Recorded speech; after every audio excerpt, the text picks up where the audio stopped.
Sprinting to the future of law. A drop in the ocean. Roving the seven seas with sea drones. Part 5. Some operational and environmental concerns with sea drones. In the previous part of this issue, we looked at some legal and regulatory concerns with sea drones. In this part of the issue, we'll discuss some operational and environmental considerations with sea drones. Operating sea drones, especially near naval, commercial, and other assets and infrastructures, have defense and security concerns. After observing devastating effects of military use of sea drones by Ukraine and Houthi rebels, many nations are rethinking their defense of naval assets and installations against sea drones. The first course of action is to ban sea drones or significantly curtail the area and range of operations they can perform. However, this can vary from country to country. The concerns are not just for the offensive use of sea drones for assault, but also about reconnaissance by sea drones.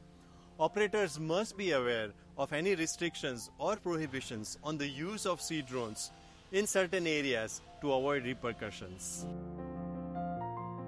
There are environmental concerns with sea drones too. Some USV and UUV may be equipped with mechanical capabilities like robotic arms. They enable them to interact with their surroundings. In such interactions, they may harm or disrupt aquatic plants or wildlife, especially those considered endangered species. Moreover, sea drones may cause chemical pollution during their production or during the operations due to malfunction or a collision. Also, their propulsion system may cause noise pollution, which can affect communication, navigation, and social behavior of marine life, especially of those who are dependent on sonar and bioacoustics. Sea drones enable us to explore unexplored vast oceans of our Earth, strengthen maritime logistics and transportation, help develop aquaculture and fisheries, and more effectively monitor ocean health and endangered marine species. We will benefit from new knowledge and capabilities provided by sea drones. However, we need to establish legal and operational guidelines to benefit fully from this promising technology.